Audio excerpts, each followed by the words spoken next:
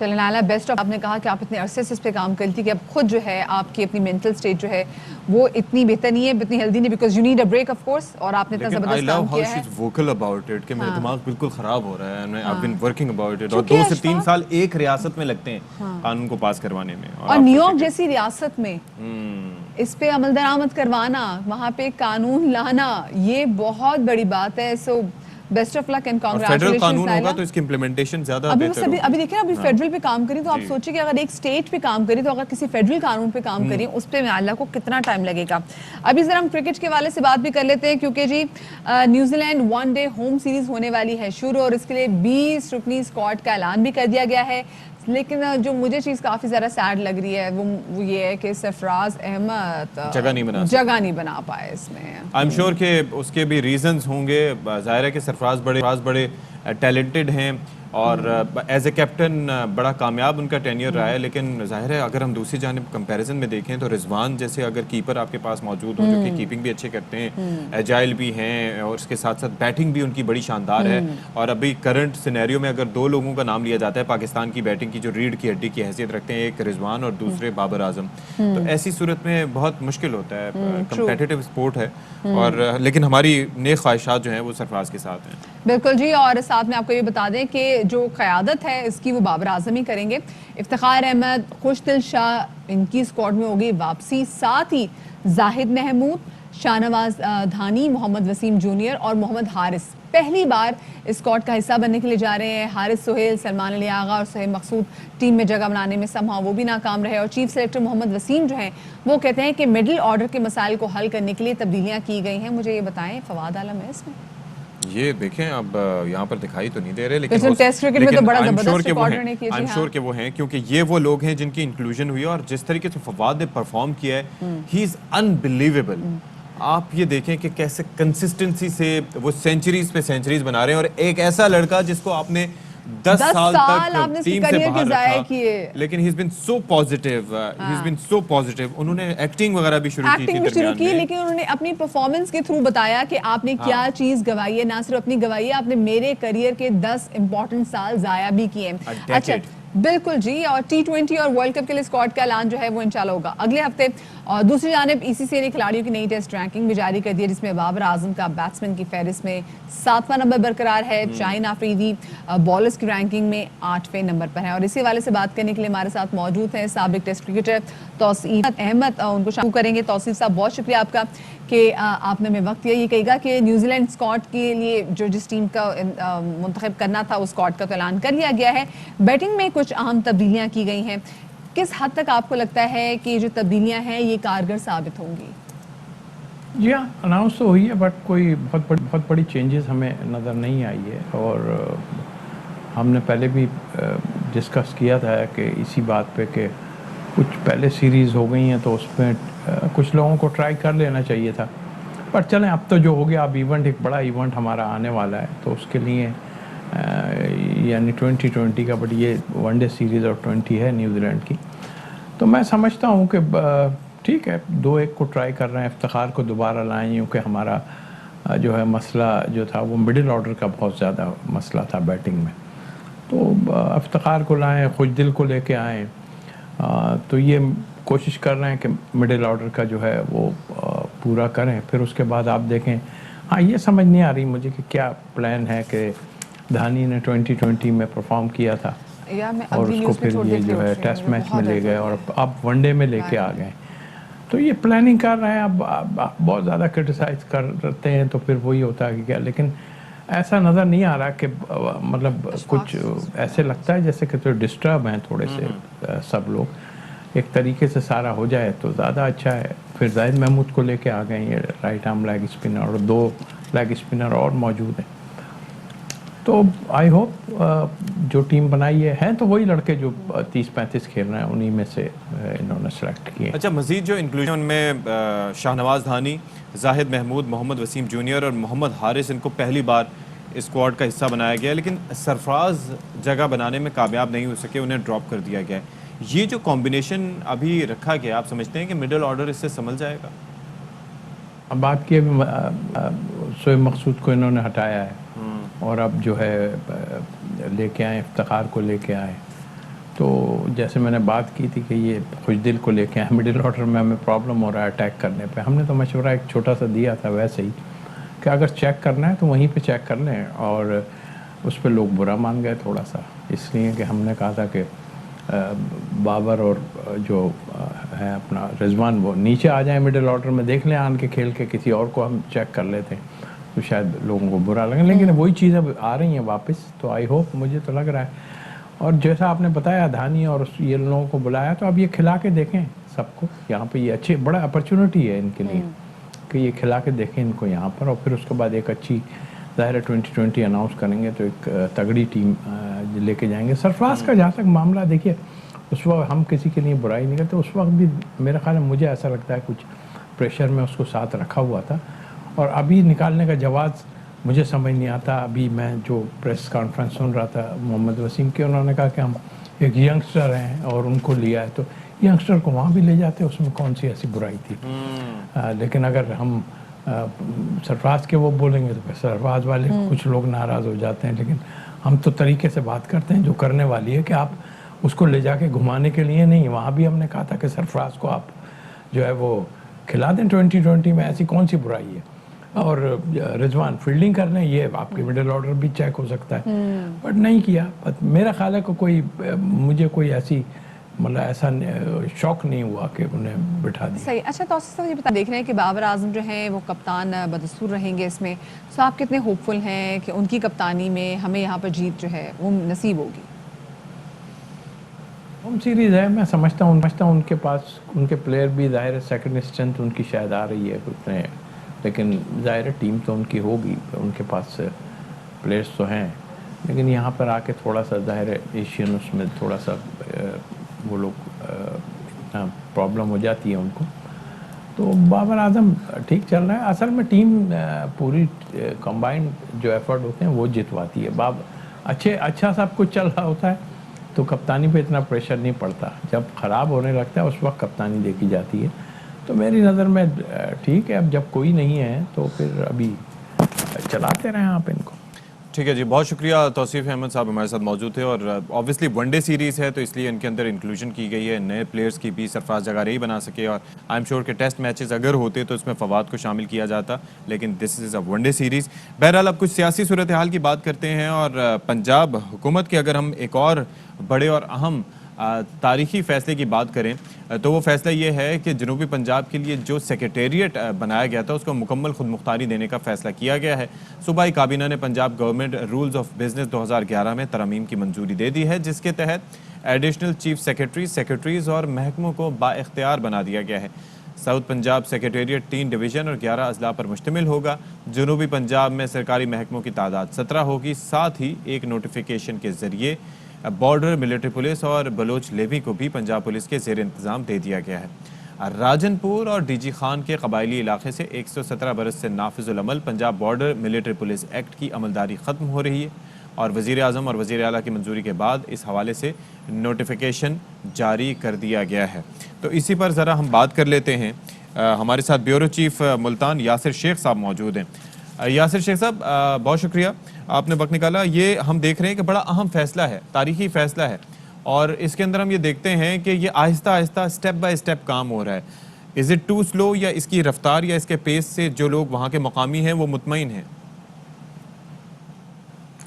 اشفاق بہت شکریہ. دیکھیے کہ یہ مارچ 2020 کے اندر جنوبی پنجاب سیکریٹریٹ کا گورنمنٹ آف پنجاب نے اعلان کیا تھا، اور اس کو اب 17 ماہ کے بعد جو ہے خود مختاری دی گئی. تو 17 ماہ تک تو یقینی طور پر جنوبی پنجاب کے عوام کے لیے مایوسی اور اس گھٹا ٹوپ اندھیرے تھے، لیکن یہ ایک بڑا کام ہے جسے ہم دیکھ رہے ہیں کہ جنوبی پنجاب کو امپاور کیا گیا ہے، اور پہلی دفعہ ایسا ہو رہا ہے کہ جنوبی پنجاب کے لوگوں کو اب اپنے معاملات کی مکمل طور پہ ان کے سیلوشن کے لیے کوئی لاہور یا اور دیگر سائٹ پہ نہیں جانا ہوگا.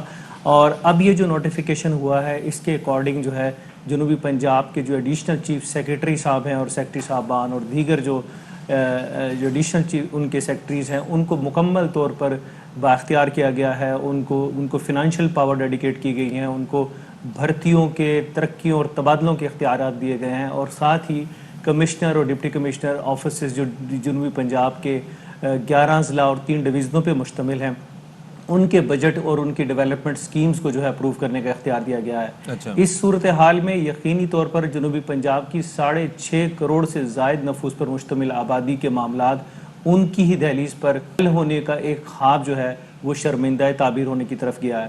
اور ساتھ ہی اگر ہم بات کر لیں کہ اس طریقے سے جو مایوسی کا جو ایلیمنٹ تھا جنوبی پنجاب کے اندر جو لوگوں میں پایا جاتا تھا کہ خالی نعرہ لگایا گیا تبدیلی کا، عملاً کچھ نہیں ہوا اور پولیٹیکل جو پارٹیز جو ہے وہ ٹیک آن کرتی تھی، اسپیشلی نون لیگ اور Peoples Party P T I کی حکومت کو ٹیک آن کرتی تھی، تو وہ بھی ذرا تھوڑا سا اچھا. لیکن اس کے اندر تھوڑی سی چیزیں ہیں جو ایک کنفلکٹنگ ایلیمنٹس ہیں. ایک تو یہ ہے کہ یہ فیصلے کر رہی ہے پنجاب حکومت، یعنی کہ یہ جو سارا کچھ ہو رہا ہے وہ پنجاب حکومت کے زیر انتظام ہی ہو رہا ہے. تو کیا یہ جو جنوبی پنجاب صوبہ ہے اس کو آگے چل کے آٹونومی ملے گی مکمل طور پر یا پھر نہیں ملے گی؟ اور جو لوگ ہیں جو وہاں کے مقامی ہیں یا سیاستدان ہیں وہ کیا سمجھتے ہیں کہ یہ کوئی پیپر ڈیسیجن ہے یا پھر واقعتاً جو ہیں یہ لوگ جن کو تعینات کیا جائے گا، جو لوگ وہاں پر موجود ہوں گے وہ اتنے بااختیار ہوں گے؟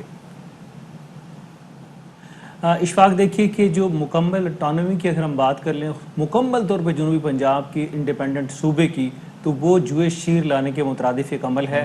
اس کے لیے کیونکہ آئینی سکم اتنے زیادہ ہیں، اس کے لیے چاروں صوبائی اسمبلیوں کی جو ہے منظوری درکار ہے اور 2/3 میجورٹی چاہیے اس کے لیے. سب سے بڑی بنیادی 2/3 میجورٹی جو ہے سب سے بڑی ضرورت ہے، جو کہ اس وقت بظاہر نظر نہیں آ رہی. لیکن 50% ہم یہ کہہ سکتے ہیں کہ عوام کی جو مشکلات ہیں اس میں کمی واقع ہوگی، بلکہ اس سے بھی زیادہ کہہ لیجئے کہ جو بیوروکریسی کے حد تک معاملات تھے کہ سٹک تھی 17 ماہ سے جو ہے تمام افیسران صرف تنخواہیں لے رہے تھے اور عوام پھر وہی لاہور کے دھکے کھا رہی تھی، فائلیں ٹرانسمیٹ تھی آپس میں، لوگ بالکل سٹک تھے. اس صورتحال میں یقینی طور پر بہتری آئے گی. اور ساتھ ہی اشفاق اگر ہم بات کر لیں جنوبی پنجاب کی ایک اور بڑی ڈیولپمنٹ کی، آپ کے علم میں ہوگا کہ جنوبی پنجاب میں صرف 2 ہی اضلاع کے اندر قبائلی سسٹم جو ہے اس وقت پرویل کرتا ہے، وہ ہے ڈسٹرکٹ ڈی جی خان اور ڈسٹرکٹ راجن پور. اور ان کے قبائلی علاقوں میں 117 سال پہلے جو برطانوی راج کے دوران جو ہے ایکٹ تھا، Punjab border military police act, اس کے تحت جو ہے قانون کی عملداری تھی، اس کو اب 117 سال کے بعد جو ہے وہ خاتمے کی طرف پہنچی ہے. اور اس کی بنیادی اسباب میں بھی یہ ہے کہ پورا پنجاب انریسٹ تھا قبائلی علاقوں کی وجہ سے. اس کی وجہ یہ تھی کہ تمام جو کرمنلز تھے، جرائم پیشہ افراد تھے، ان کی ہیڈ آؤٹس جو ہے وہ ان علاقوں میں تھی. اور اس کی وجہ سے چونکہ پولیس وہاں انٹروین نہیں کر سکتی تھی، اپنی عملداری کو یقینی نہیں بنا سکتی تھی، تو وہاں جرائم کی بڑی مضبوط پناہ گاہیں بنی تھی. اور اشفاق آپ کے علم میں ہوگا ماضی قریب کا ایک واقعہ ہے کہ جہاں ہاتھ کاٹے گئے خدا بخش لادی گینگ نے، وہ بھی ٹرائبل ایریا کے اندر ہوا، اور کتنا پینک پوری عالمی ہمیں مطلب اس میں سبکی کا سامنا کرنا پڑا. تو یہ اگین ایک بڑا ہے کہ پنجاب کے اس وقت تمام جو قبائلی علاقے ہیں وہ باقاعدہ پولیس ایکٹ کے تحت کر دیے گئے ہیں، اور اب جو وہ فورس ہے اس کو ڈیمولش نہیں کیا گیا. یہ بہت اچھی بات ہے کہ ان کا وجود برقرار رکھا گیا ہے. اب اس فورس کی جس کی گزشتہ کوئی 35-40 سال سے کوئی کسی قسم کی تربیت کا کوئی اہتمام نہیں تھا، ان کے پاس ویپن نہیں تھا، ان کے پاس اتنے بڑے قبائلی علاقے کو جو ہے وہ کرنے کے لیے، وہاں قانون کو یقینی بنانے کے لیے، عملداری کو یقینی بنانے کے لیے کوئی نظام نہیں تھا. اب وہ باقاعدہ پنجاب پولیس اور رینجرز کو ذمہ داری دی گئی ہے کہ وہ جو عملہ ہے. اب یہ ذرا بتائیے گا کہ تحریک انصاف کی حکومت کے 2 سال باقی رہ گئے ہیں الیکشن سے پہلے، 3 سال مکمل ہو گئے ہیں، تو جو وعدے کیے گئے تھے اس پر کس حد تک ڈیلیور کیا گیا، اور 2 سال میں حکومت مزید کیا کرنے کا ارادہ رکھتی ہے اس ڈویژن کے لیے، اس جنوبی پنجاب کے علاقے کے لیے؟ دیکھیے اشفاق، جو بنیادی سب سے بڑا پرابلم ہے جنوبی پنجاب سمیت پورے ملک کا، وہ ہے مہنگائی کے اندر جو ہے حکومتی مکمل طور پہ ناکامی، کہ اس کو کنٹرول نہیں کر سکی. ادروائز ادارہ جاتی اصلاحات کے اوپر بے شمار کام کر رہی ہے گورنمنٹ پاکستان تحریک انصاف، اس میں کوئی دو رائے نہیں کہ میکنزم بن رہا ہے. آپ کو ڈیجیٹلائزیشن کی طرف یہ موو کر رہے ہیں، کافی زیادہ سسٹم ہے. اس طریقے سے لوگوں کو ہوپ ضرور ہے.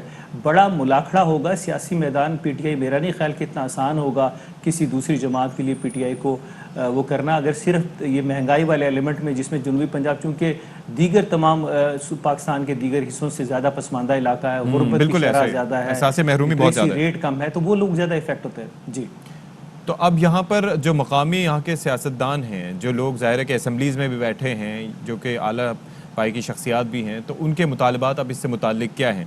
کیا حکومت نے جو اب تک کاوشیں کی ہیں ان کو سراہتے ہیں، یا ابھی مزید کوئی ان کے مطالبات، مہنگائی کو چھوڑ کر اس کے علاوہ بھی کوئی مطالبات ہیں؟ دیکھیے کہ مطالبات تو بے شمار ہیں، اور جس کا میں نہیں سمجھتا ہوں کہ جب تک ارتقاء کا عمل چل رہا ہے اس دنیا میں ہے، لوگ اپنی ضروریات سے تو ظاہر بات ہے ڈیمانڈز بڑھاتے رہیں گے، ہوتے رہیں گے، اور واقعتاً ضرور مسائل بھی ہیں. جو ڈیولپمنٹ کا جو اپر پنجاب سے اور جنوبی پنجاب کے درمیان جو گیپ ہے وہ بہت زیادہ ہے، تو اس لیے جتنا بھی گورنمنٹ کرے گی وہ کم ہوگا. اور وہ یقینی طور پہ جو وزیر اعظم کا ویژن ہے کہ جو کمزور علاقے ہیں، جو پسماندہ علاقے ہیں، ان کو اوپر اٹھانے کا، اس میں خاصا کام کرنے کی اشفاق ضرورت ہے. بہت سارے مسائل ہیں تعلیم اور صحت کے معاملات کو لے کے، تو چیزیں کافی زیادہ ہیں جس کے اوپر گورنمنٹ کو 2 سال کے اندر بہت بھرپور محنت، سنجیدگی کے ساتھ محنت کرنا ہوگی. میرا خیال ہے کہ اگر گورنمنٹ 2 سال خاص فوکس کر لے جنوبی پنجاب کو، تو یہ اپنی سچویشنز کو جو ہے انٹیکٹ رکھ سکیں گے. میں یہ نہیں کہتا ہوں کہ وہ اپنا ووٹ بینک بڑھا جائیں گے، لیکن جو ہے اس کو انٹیکٹ رکھنے کے لیے شاید وہ کارگر ثابت ہو سکے. چلیں جی، بہت شکریہ یاسر شیخ صاحب، بیورو چیف ملتان ہمارے ساتھ تھے. اور ایک اچھا انیشیٹو لیا گیا، ایڈیشنل چیف سیکریٹری سمیت 17 محکموں کے سیکریٹری وہاں پر ہوں گے. اور ظاہر ہے کہ گورنمنٹ سوچ رہی ہے کہ انتظامی لحاظ سے جتنی اٹانومی دی جا سکے اس علاقے کو وہ دی جائے. باقی جہاں تک صوبہ بننے کا معاملہ ہے تو اس کے اندر بھی آگے پیش رفت ہوگی، لیکن بڑا مشکل کام ہے کیونکہ 2/3 میجورٹی اس کے لیے ریکوائرمنٹ ہوگی. ساری جو جماعتیں ہیں ان کو ایک ہونا ہوگا. تو لیٹس سی واٹ ہیپنس اس حوالے سے. تو جناب ایک اور اہم خبر فیصل آباد سے شامل کرتے ہیں، اور خبر ہے ایک واردات کے حوالے سے جو کہ فیصل آباد کے علاقے باؤوالا میں ہوئی، جہاں پر جیولر شاپ میں ڈکیتی ہوئی تھی اور اب اس کا مقدمہ درج کر لیا گیا ہے. پولیس کا یہ کہنا ہے کہ 1 ستمبر کو 3 ڈاکوؤں نے 25 لاکھ روپے کے زیورات چھینے اور مزاحمت پر دکاندار اور گارڈ کو زخمی کر دیا تھا. ARY نیوز نے اس واقعے کی CCTV حاصل کر لی ہے، اور یہ فوٹیج آپ اپنے ٹیلی ویژن اسکرینز پر بھی دیکھ سکتے ہیں کہ کس طریقے سے یہ اس کو زد و کوب کر رہے ہیں. اور جو صورتحال یہ ہے کہ اس کے اندر آپ نے دیکھا کہ کس طریقے سے یہاں پر ان کو تشدد کا نشانہ بنایا جا رہا ہے، اور تشدد کا نشانہ بنانے کے بعد یہ ڈاکو جو ہیں وہ 25 لاکھ روپے لے کر جناب یہاں سے فرار ہو جاتے ہیں. اب اس واقعے کا مقدمہ درج کر لیا گیا ہے، یعنی کہ 1 دن کے بعد. اچھا، لاہور کے علاقے گجرپورہ کا تذکرہ کرتے ہیں، جہاں 2 لڑکیوں سے مبینہ زیادتی کیس میں گرفتار فیکٹری مالک ندیم کا بیان سامنے آ گیا ہے. ملزم ندیم نے یہ بتایا ہے کہ کزن عرفان کے ہاں بیٹی کی پیدائش پر پارٹی کا منصوبہ بنایا. پارٹی کے لیے عرفان نے دیگر 5 دوستوں کو بھی بلایا تھا فیکٹری، اور پارٹی کے لیے دونوں لڑکیوں کو شاہدرہ سے لایا گیا تھا. ڈانس کے لیے لڑکیوں سے 15,000 روپے طے ہوئے. وعدے کے مطابق لڑکیوں کو 2 بجے واپس چھوڑ کر آنا تھا. وقت پر چھوڑ کر نہ آ سکے تو صبح 7 بجے لڑکیوں کو ان کے گھر پہنچایا. وہاں پیسوں پر جھگڑا ہو گیا تو لڑکیوں نے ہم پر زیادتی کا الزام لگا دیا. یعنی کہ معصومیت ذرا چیک کریں کہ اگر آپ کا طے ہوا تھا کہ آپ نے 2 بجے چھوڑنا تھا تو پھر کس وجہ سے آپ صبح 7 بجے تک انہیں چھوڑ کر نہیں آ سکے. اور اس کے بعد وہاں پر جب ان کی جانب سے یہ کہا گیا کہ انہوں نے ہمارے ساتھ زیادتی کی ہے تو اس کے اوپر ملزم کی جانب سے اب یہ بیان سامنے آ گیا ہے کہ جی انہوں نے تو ہم پہ الزام لگا دیا ہے. اور اس کے بعد جناب یہ اندوہناک واقعہ ہے ویسے جو پیش آیا ہے، اور اس واقعے کی ہم مذمت ہی کر سکتے ہیں کیونکہ ظاہر ہے کہ آپ یہ بیان دیکھیے ذرا اس شخص کا جو کہ سامنے آیا. بابر خان ہمارے ساتھ موجود ہیں. بابر، یہ بتائیے گا، یہ بڑا ایک بظاہر معصومانہ سا بیان دیا گیا ہے کہ بھائی ہم تو 2 بجے چھوڑ کے آنا تھا اور کسی وجہ سے 7 بجے جو ہے وہ چھوڑ کے آئے اور انہوں نے دیکھیں جی ہم پہ الزام لگا دیا ہے. پولیس کا اس پر کیا موقف سامنے آیا ہے؟ دیکھیں جی، پولیس کا کیا موقف سامنے آنا ہے. پولیس نے اپنی سکین محفوظ کرنے کے لیے اس سے بیان دلوایا ہے. بظاہر جو نا یہ جو صورتحال ہے یہی ہے کہ عرفان جو اس کا ندیم کا کزن ہے جو فیکٹری مالک ہے، اس کے بیٹا ہوا تھا جس کی خوشی میں اس نے ایک فنکشن رکھا ہوا تھا.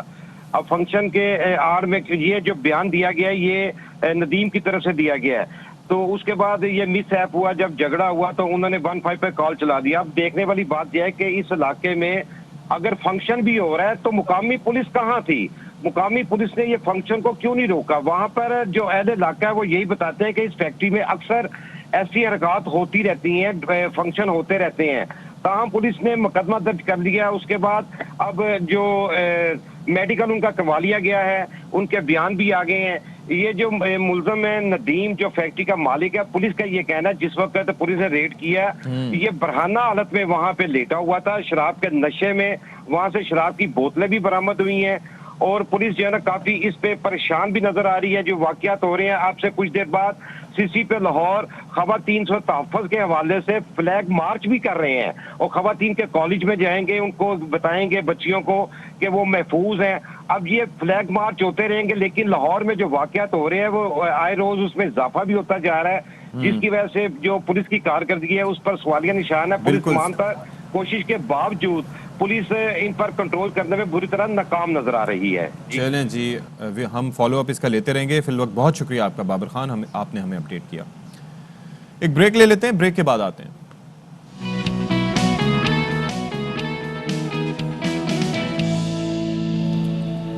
جی تو welcome back after the break. اور بریک کے بعد آپ سے ہم ذرا بات کریں گے کہ آپ کو جس کام سے محبت ہوتی ہے, جو چیز آپ پسند کرتے ہیں, جب وہی آپ کا جنون بن جائے تو پھر آپ کو کوئی بھی کامیاب ہونے سے نہیں روک سکتا. ہم بیسکلی بات کر رہے ہیں پاکستان کے ایسے فٹ بالر کی جو کہ اس وقت کامیاب بھی ہیں اور کافی زیادہ پاکستان کی فٹ بال کے کریئر کو لے کے پر امید بھی نظر آ رہے ہیں. پاکستان کی ٹیم 18 کے ہیڈ کوچ اور مینیجر فیضان سمیر کو فٹ بال مینجمنٹ CFM میں UEFA سرٹیفکیٹ کے لیے منتخب کیا گیا ہے, اور اس تربیت کے لیے دنیا بھر سے 35 کھلاڑیوں کا سلیکشن بھی کیا جاتا ہے, جس میں سے اس بار ایک خوش قسمت پاکستانی بھی شامل ہیں. اور وہ اس پروگرام کے لیے منتخب ہونے والے پہلے پاکستانی ہیں. یہ ایک ایسا پروگرام ہے جس میں سکھایا جاتا ہے کہ فٹ بال کے کھیل کو کیسے منظم کیا جاتا ہے. یہ تربیتی پروگرام 9 ماہ تک جاری رہے گا.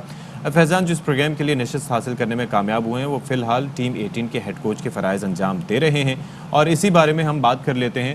فیضان سمیر ملک ہمارے ساتھ موجود ہیں. فیضان بہت شکریہ, آپ نے ہمارے لیے وقت نکالا. سب سے پہلے تو یہ جو تربیتی پروگرام ہے اس کے بارے میں ہمیں بتائیے گا, اور آپ بہت لکی رہے ہیں, آپ کو مبارکباد بھی اس پہ دیتے ہیں کہ پہلے پاکستانی ہیں جن کا چناؤ کیا گیا. تو آپ کا انتخاب کیسے ہوا اس پروگرام میں؟ جی, UEFA بیسکلی یورپین فٹ بال باڈی ہے جو کہ یورپ میں تمام ملکوں میں جتنی بھی فٹ بال ہوتی ہے UEFA اس کو فورسی کر رہا ہوتا ہے اور سپروائز کر رہا ہوتا ہے. ایون تو جو بڑے کلب کمپٹیشنز ہیں اور جیسے کہ یوروز ابھی ہم نے اپنے ٹی وی پہ دیکھے تھے, یہ سب UEFA کروا رہا ہوتا ہے. And they offer this course once a year, ایک سال میں ایک دفعہ یہ کورس آفر کرتے ہیں, جس میں صرف 35 لوگ پوری دنیا سے سلیکٹ ہوتے ہیں. اور I was the lucky one to be the first Pakistani to get selected in this course. چلیں فیضان, ایک بار پھر سے ہماری طرف سے مبارکباد قبول کر لیجئے. یہ بتائیے کہ کتنا مشکل, کتنا کٹھن سفر تھا یہ؟ فٹ بال تو میں بہت بچپن سے کھیل رہا ہوں اور ہمیشہ سے میرا پیشن رہا ہے. اینڈ میں ہمیشہ سے چاہتا تھا کہ فٹ بال کو کسی طرح سے اپنے کریئر کے ساتھ بھی لائزن میں لے کے آ سکوں, تاکہ ہم فٹ بال کو ہی فالو کر کے روزی بھی کما سکیں. لیکن پاکستان میں بہت مشکل ہے, اور جو پاور سٹرگل چل رہی ہے اور جو فٹ بال ہمارے پاکستانی فٹ بال جس فیز سے گزر رہی ہے اس میں بہت مشکل ہوتا ہے اس طرح سے کسی مقام پہ پہنچنا جہاں پہ فٹ بال کو آپ اپنا کریئر بنا کے چل سک رہے ہوں. تو بہت محنت کی ہے اور الحمدللہ اللہ پاک نے نوازا بھی ہے, اور اس چیز کا میں بہت زیادہ کریڈٹ دینا چاہوں گا اپنی امپلائر کمپنی 18 کو اور CEO طارق حمدی کو, بیکاز ان کا یہ ویژن تھا اور جو یہ آگے لے کے چلے ہیں, جو انہوں نے ٹیم بنائی ہے, اور اس ویژن کو دیکھتے ہوئے وہ ایک ٹرینڈ سیٹر کا رول ادا کیا ہے انہوں نے. اور اب دیکھتے دیکھتے بہت ساری ایسی ٹیمز 18 کی طرح کی اور بھی ہمیں دیکھنے کو ملتی ہیں. اچھا, ناؤ کے فیضان جو ہے وہ ادھر ویسے بھی کافی ویلاگنگ بھی کرتے ہیں اور کافی ایکٹیو بھی ہیں, انسٹاگرام وغیرہ پہ کافی ایکٹیو ہیں, ٹریول وغیرہ بھی خاصے کرتے ہیں. تو فیضان, فیملی کی سپورٹ بھی بڑی امپورٹنٹ ہوتی ہے اس کام کے لیے. تو ایک تو وقت کیسے نکالتے ہیں, اور فیملی کتنی سپورٹیو ہے آپ کی؟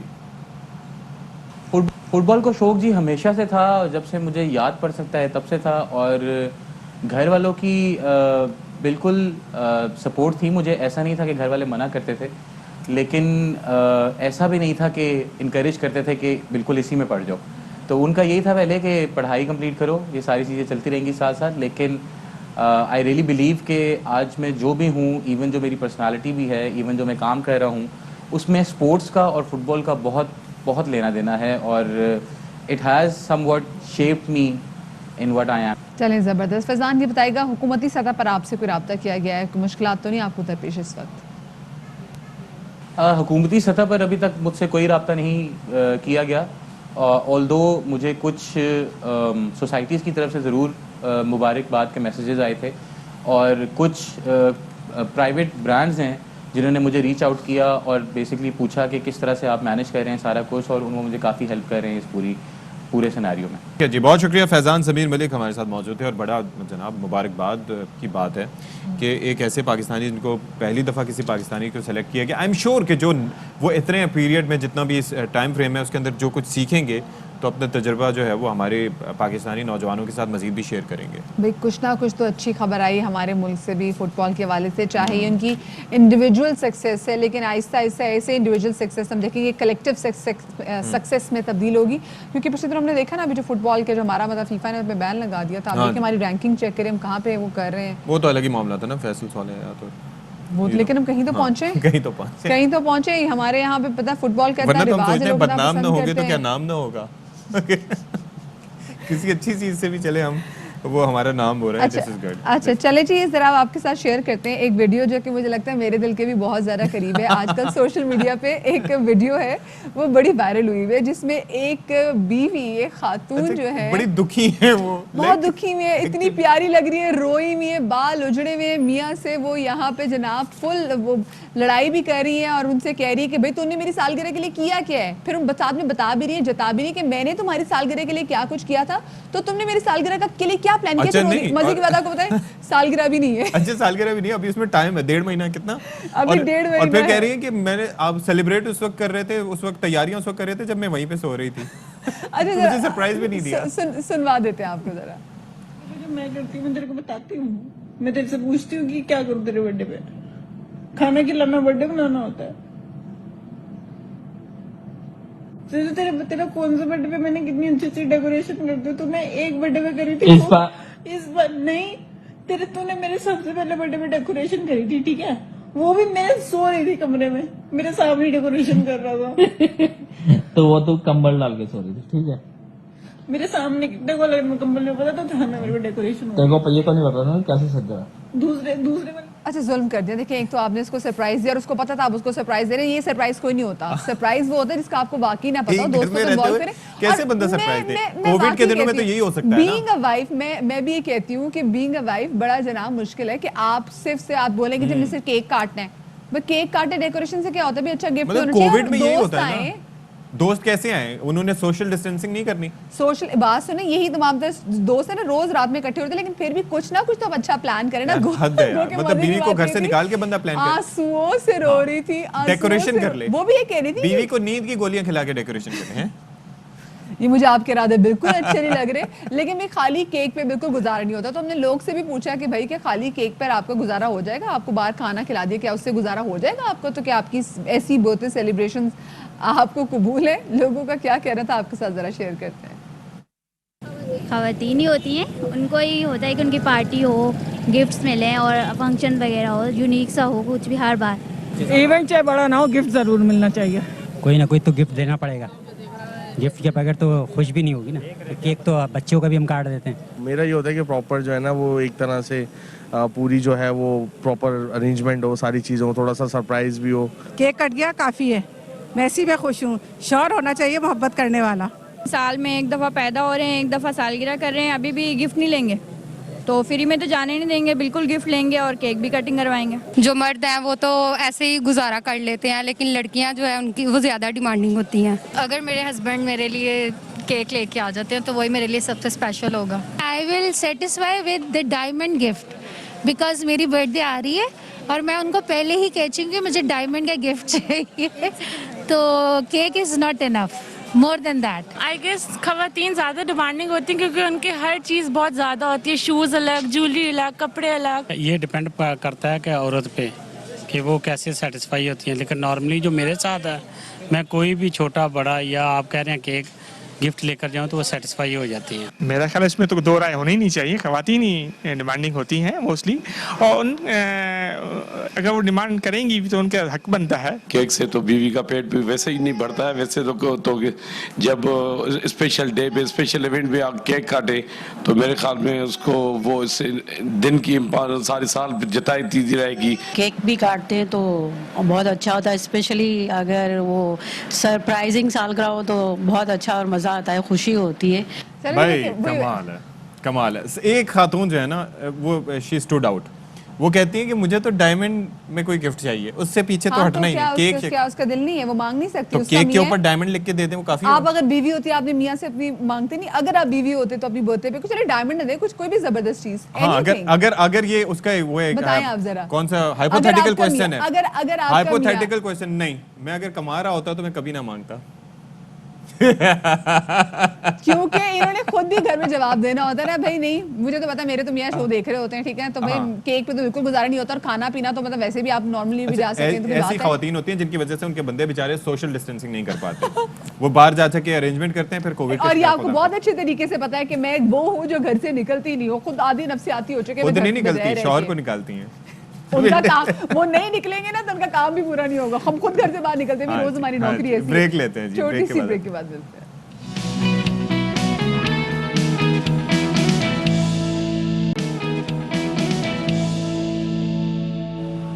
چلیں جی, ایک اہم خبر آپ تک پہنچاتے ہیں کہ وزیر اعظم پاکستان عمران خان آج سیالکوٹ کھاریاں موٹر وے کا سنگ بنیاد رکھیں گے.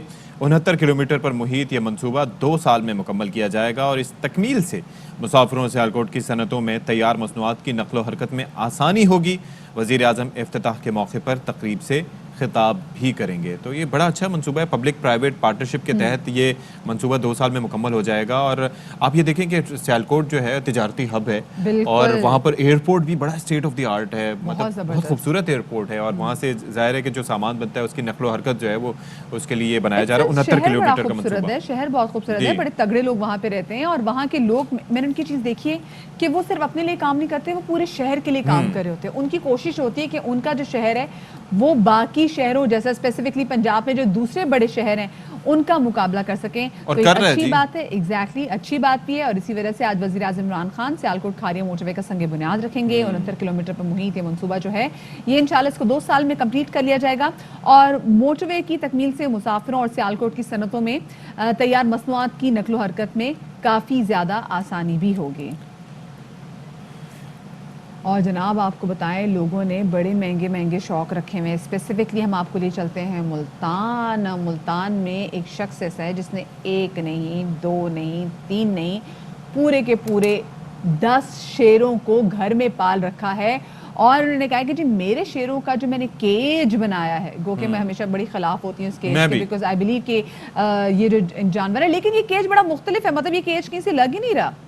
ہاں لیکن no matter what it is, it's still a cage, natural habitat میں رکھنا چاہیے. ظاہر ہے کہ یہ وائلڈ لائف انڈینجرڈ اسپیسیز ہیں, اور یہ 10 سائبیرین ٹائیگرز ہیں, اور ان کے جناب یہ صرف 10 نہیں, ان کے 5 عدد بچے بھی ہیں. اور شیخ طاہر نے اپنے ننھے شیروں کے لیے اپنے گھر میں ایک آرام دہ کمرہ مختص کیا ہے, جس میں ایئر کنڈیشن کا بھی خاص اہتمام کیا گیا ہے.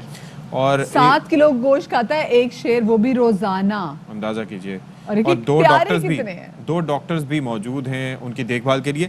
لیکن ظاہر ہے کہ یہ انڈینجرڈ اسپیسیز ہیں, اور یہ وائلڈ لائف میں ہی بلانگ کرتے ہیں, کیونکہ ان کا یہ ڈومیسٹیکیٹڈ کبھی بھی نہیں کیے جا سکتے, پیٹ نہیں کیے جا سکتے, اور یہ بڑا خطرناک ہے. مشکل ہوتا ہے کیونکہ آپ ان کو ان کے نیچرل ہیبیٹیٹ سے نکال کے, ان کو ان کی فطرت سے نکال کے علیحدہ سے ان کو ٹرین کر رہے ہوتے ہیں. سو اس وقت ہمارے ساتھ موجود ہیں شیخ طاہر صاحب, جن کا یہ شوق بھی ہے, ان کو شامل گفتگو کریں گے. شیخ صاحب بہت شکریہ آپ کے وقت کا. شیخ صاحب 1 نہیں 2 نہیں 5 آپ نے, بلکہ 10 آپ نے شیر پالے ہوئے, 5 آگے سے ان کے بچے ہیں. بڑا مہنگا شوق ہے یہ. اس شوق کا آپ کو کب سے شوق ہوا, اور بہت زیادہ خرچہ نہیں ہوتا اس سے؟ ہم تو دیکھ کے ہی شوقڈ ہیں. میرے ایک دوست ہے دانش صاحب, تو میں نے یہ ان کے پاس پہلے یہ ٹائیگرز بھی تھے, لائن بھی تھے, تو میں ان کے پاس عموماً جا کے دیکھا کرتا تھا. مجھے ان کو دیکھ کر شوق پیدا ہوا, اور پھر میں نے ان کو کہا کہ مجھے امپورٹ کر کے دیں. انہوں نے مجھے جانور اپنے دیے, اور ان کا جہاں تک سوال ہے کہ شوق مہنگا کتنا ہے, اس کو امپورٹ کرنے پہ بہت زیادہ خرچہ ہے, اس کے سنبھالنے پہ بہت زیادہ خرچہ ہے. ان کو ہم ڈیلی بیسس پر ان کو بیف دے رہے ہوتے ہیں, ان کو وٹامنس دے رہے ہوتے ہیں, ان کو بہت ساری میڈیسن ساتھ یوز کروا رہے ہوتے ہیں, کیونکہ ان کی بریڈ پاکستان میں بہت زیادہ نہ ہونے کے برابر ہے. الحمدللہ ہمارے پاس ٹائیگرز نے دوسری بار بریڈ کی ہے. پہلے بھی ہمارے پاس 4 بچے دیے ہیں, پھر ایک ٹائیگر ہے ہمارے پاس 2 اس نے بچے دیے ہیں, پھر تیسری ٹائیگر نے الحمدللہ ہمارے پاس پھر دوبارہ 4 بچے دیے ہیں. تو الحمدللہ پاکستان میں ہمارے پاس بریڈ اوروں کی زیادہ آ رہی ہے. اچھا, آپ کی جانب سے یہ دعویٰ بھی کیا گیا ہے کہ یہ جو پنجرہ میں نے بنایا ہے, جو کیج بنایا ہے, ایسا پورے ملک میں نہیں ہے, تو کیا خاص بات ہے اس میں؟